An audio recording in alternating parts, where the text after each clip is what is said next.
अकेला चना भार नहीं फोड़ सकता, पर अकेला बंदा पहाड़ तोड़ सकता है। एक बंदा अमेरिका से रूस गया पुरानी मिसाइल्स के खोखे खरीदने, ताकि उनसे कुछ ऐसा बना सके जो आज तक कोई नहीं बना पाया था। रॉकेट, जमीन से उड़ने वाला नहीं, उड़कर जमीन पर वापस उतरने वाला रॉकेट। ऐसा रॉकेट जो किसी ने सोचा भी नहीं होगा कि पॉसिबल होगा। अगर किसी ने सोचा होगा तो उसके पास में आइडिया नहीं होगा कि कैसे रॉकेट को जमीन पे वापस उतारना है, और अगर किसी के पास में आइडिया भी होगा तो उसने किया नहीं होगा। लेकिन ये बंदा जो रॉकेट की एबीसीडी भी नहीं जानता था, जिसने किसी भी कॉलेज में कोई रॉकेट इंजीनियरिंग की डिग्री नहीं ली थी, वो बंदा ऐसा रॉकेट बनाने चला था जो उस टाइम की रॉकेट बनाने वाली बड़ी बड़ी कंपनीज को भी नहीं पता होगा। जमीन पे वापस उतरने वाला रॉकेट। रॉकेट लॉन्च तो कई साल से होते आए थे। कोई रॉकेट को लैंड करके दिखाए तो उसको बोलेंगे रियल दुनिया का रियल आयरन मैन। इस बंदे से रूस वालों ने जरूरत से ज्यादा पैसे मांगे। यहां तक कि कहा जाता है कि रूस में जो इस बंदे की मीटिंग हुई थी वहां की कमेटी के साथ में, उस मीटिंग में उस बंदे का बहुत मजाक उड़ाया गया। यहां तक कि उसके मुंह पे थूका भी गया, ये भी कहा जाता है। और इसको कहा गया कि तेरे पास पैसे तो है नहीं और तू आ गया मिसाइल खरीदने। ये बंदा बिना डील पूरी किए वापस अपने कंट्री आ गया और उसी दिन से किताब उठा ली इसी सवाल के जवाब में कि मैं क्यों नहीं बना सकता रॉकेट। मैं ऐसा रॉकेट बना के दिखाऊंगा जो बहुत कम खर्चे पे अंतरिक्ष में जा सके, और इसके बाद ऐसा रॉकेट बनाऊंगा जो लॉन्च के साथ साथ जमीन पर वापस भी लैंड कर सके। बंदे ने एक के बाद एक किताबें पढ़ डाली और शुरू कर दिया अपना पहला प्रोजेक्ट। सन 2006 पहले लॉन्च के 37 सेकंड के अंदर ही 37 सेकंड के अंदर ही उसका रॉकेट लॉन्च के बाद सीधा जमीन पे आके वापस गिर गया। और ये गिरना ऐसा था कि उस रॉकेट के टुकड़े टुकड़े हो गए। प्रोजेक्ट फेल हो गया। बंदा 4 साल से इस पे काम कर रहा था। 2002 से उसने काम शुरू किया था। 2006 में उसका पहला प्रोजेक्ट फेल हो गया। पैसों का बहुत नुकसान हो गया। बंदे ने फिर सवाल ढूंढने की कोशिश करी कि यार कहाँ कमी रह गई, रॉकेट लॉन्च क्यों नहीं हो पाया। 1 साल बाद फिर से रॉकेट लॉन्च किया, फिर से वही हुआ, मिशन फेल्ड, रॉकेट क्रैश, पैसों का भारी नुकसान। फिर 1 साल बाद तीसरी कोशिश करी और फिर वही हुआ, मिशन फेल्ड, रॉकेट क्रैश, पैसों का भारी नुकसान। एक के बाद एक करके 3 बार इसके प्रोजेक्ट फेल हो गए। अब इस बंदे के पास में है ना, बड़ी मुश्किल से केवल 1 को रॉकेट जितने पैसे बचे थे, या उतने भी नहीं बचे थे कह लो। जितने अच्छे अच्छे इंजीनियर थे ना इस बंदे के पास में, वो सब इसको छोड़ करके वापस चले गए। लेकिन इस बंदे में इतना जुनून था, इतना होमवर्क इसने कर रखा था कि इसने सोचा कि यार एक बार वो ट्राई करते हैं। लेकिन इसके पास में इतने पैसे नहीं थे कि ये अच्छे इंजीनियर्स को हायर कर सके, और ये घटिया इंजीनियर्स को रखना नहीं चाहता था।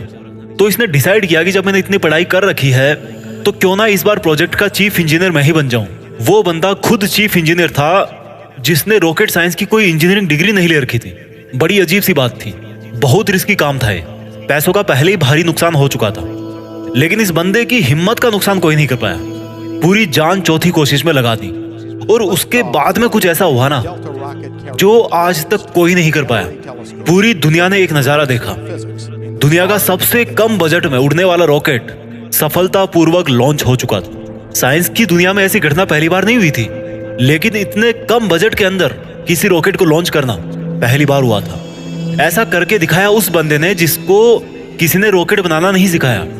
इस बंदे की कंपनी को आज दुनिया स्पेस एक्स के नाम से जानती है, और इसके रॉकेट में इतनी जान है ना कि नासा भी अपने कई सैटेलाइट स्पेस एक्स के जरिए अंतरिक्ष में भेजती है। जब इस बंदे के 3 फेल्ड लॉन्च के बाद में चौथा लॉन्च सफल हुआ ना, तो सफल होते ही नासा ने कहा कि भाई हमें, यानी कि नासा वालों को चाहिए तुम्हारा ये रॉकेट। और सक्सेसफुल लॉन्च के 2-4 महीनों के अंदर ही डील पक्की भी हो गई, क्योंकि इसके पहले नासा का बहुत खर्चा होता था सैटेलाइट्स को लॉन्च करने में। लेकिन ये बंदा यहीं पे नहीं रुकने वाला था। बोला कि ऐसा रॉकेट बनाऊंगा अब जिसको बार बार यूज किया जा सके। आमतौर पे क्या होता है कि जब किसी सैटेलाइट को स्पेस में लॉन्च करना होता है तो वो सैटेलाइट को अंतरिक्ष में लेकर के जाता है, साथ साथ में उसको कैरी करने वाला रॉकेट भी उसके साथ में चला जाता है। वो उसको आप यूज नहीं कर सकते दोबारा, क्योंकि वो खत्म हो जाता है, यूज करने लायक वो बचता ही नहीं है। यानी कि ये बंदा ऐसा रॉकेट बनाना चाहता था जो अंतरिक्ष में जाकर के अपना काम करके सुरक्षित वापस जमीन पे आकर के लैंड हो जाए, ताकि उस रॉकेट में केवल फ्यूल भरना पड़े और फिर वो वापस स्पेस में जाने के लिए तैयार हो जाए। जब इस बंदे ने 2011 में अनाउंस किया कि मैं लैंड करने वाला रॉकेट बनाना चाहता हूँ, तो काफी लोगों ने इसकी मजाक बनाई। बड़े बड़े लोगों ने कहा कि ये फालतू का काम है, क्योंकि हवाई जहाज तो लैंड कर सकता है, लेकिन रॉकेट को लैंड करवाना नामुमकिन है। लेकिन इस बंदे के दिमाग में नामुमकिन नाम की कोई चीज नहीं थी। इसके दिमाग में केवल जिद थी कि मैं लैंड करने वाला रॉकेट जरूर बनाऊंगा, सबको गलत साबित करके बताऊंगा। बंदे ने अगले 4 साल तक दिन रात एक कर दी, बहुत सारे फेल्ड रॉकेट टेस्ट किए। आखिरकार 2015 में पूरी दुनिया ने फिर से एक बार इस तरह का नजारा देखा जो वो आज तक हॉलीवुड की फिल्मों में ही देखती आई थी। इस बंदे ने लैंड करने वाला रॉकेट बना दिया, असंभव संभव हो गया। और ये बंदा फिर नहीं रुका। उस अंतरिक्ष में जाने वाले सैटेलाइट कैरियर रॉकेट को इसने पानी पे तैरते हुए प्लेटफॉर्म पर बड़ी एक्यूरेसी के साथ में लैंड करके दिखाया। कमाल का बंदा है। रॉकेट अंतरिक्ष में जाता है और सैटेलाइट को अर्थ की ऑर्बिट में छोड़कर 10-12 मिनट में वापस आकर के अपनी जगह पे खड़ा हो जाता है। इस बंदे को यार अगर रियल दुनिया का आयरन मैन नहीं बोलेंगे तो फिर किसको बोलेंगे और क्या बोलेंगे? ये वही बंदा था जिसने बचपन में इतनी किताबें पढ़ डाली थी कि एक समय ऐसा आया जब इसके आसपास में किताबें कम पढ़ने लग गई। लेकिन बंदे को पढ़ना था तो किताबों का स्टॉक खत्म होने के बाद में पूरा एनसाइक्लोपीडिया पढ़ डाला। ये बंदा आज दुनिया का सबसे अमीर इंसान बन चुका है। वो बंदा जिसका यह कहकर मजाक उड़ाया गया था कि तुम्हारे पास पैसे तो है नहीं, तुम आ गए मिसाइल खरीदने। आज इस बंदे की औकात इतनी बढ़ चुकी है ना कि वो वैसा कमेंट करने वाले लाखों बंदों को खरीद सकता है। ये सच है, पैसा इंसान को खरीद लेता है यार, यही सच्चाई आज की। और ये बंदा अमीर क्यों नहीं बने? क्योंकि ये डिजर्व करता है। एलन मस्क, नाम तो सुना होगा। इस नाम में जान है क्योंकि इस नाम के पीछे जो बंदा है ना उसके नॉलेज में जान है। कहानी यहीं पे खत्म नहीं होती।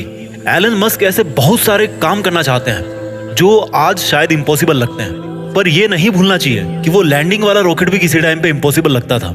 इनके बहुत सारे ऐसे प्रोजेक्ट चल रहे हैं जिनके बारे में कोई सोच भी नहीं सकता।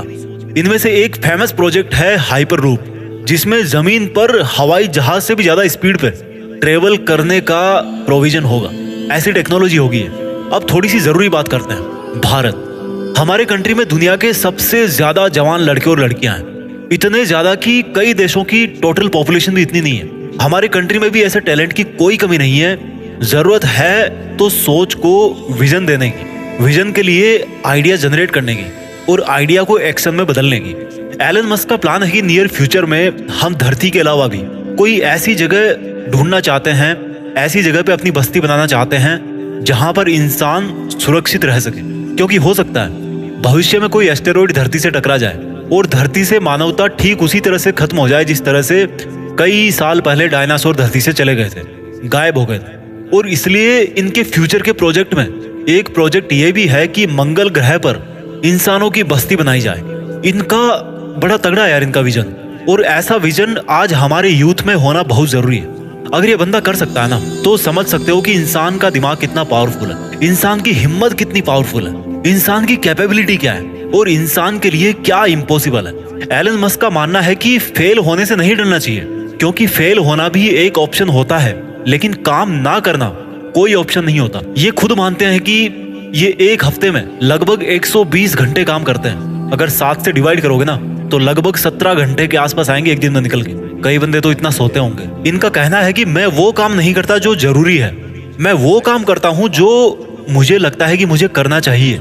इनके फंडे बड़े सिंपल है यार। ये कहते हैं कि अच्छी स्कूल और अच्छी कॉलेज में जाने से बंदा एजुकेटेड नहीं हो जाता है, क्योंकि मैं कभी भी हार्वर्ड यूनिवर्सिटी में नहीं पढ़ा, लेकिन फिर भी वहां पर पढ़ चुके कई टैलेंटेड स्टूडेंट और इंजीनियर मेरे अंडर में काम करते हैं। ये कहते हैं कि एक्स्ट्रा ऑर्डिनरी बनने का हर ऑर्डिनरी इंसान के पास में ऑप्शन रहता है। इनका यह भी कहना है कि अगर आप फेल नहीं हो रहे हो तो इसका मतलब आप लाइफ में कुछ कर ही नहीं रहे हो। हर जवान लड़के और लड़की को आज ये बात समझनी पड़ेगी कि उनको आज की डेट में क्या करना चाहिए।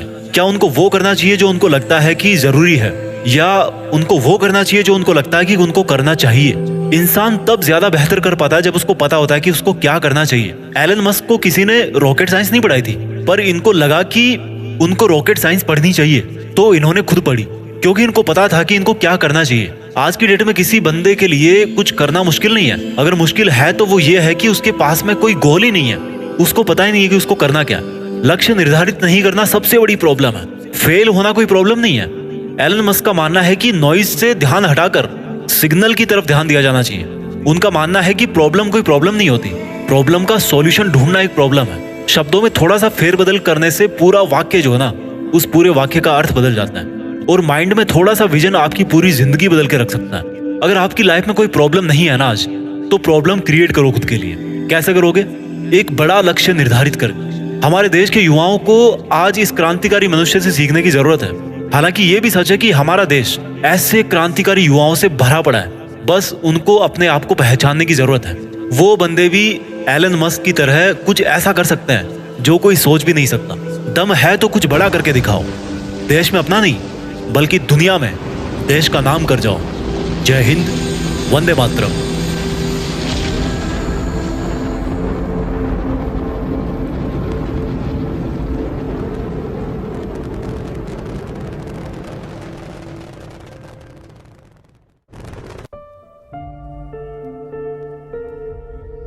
जीत फिक्स।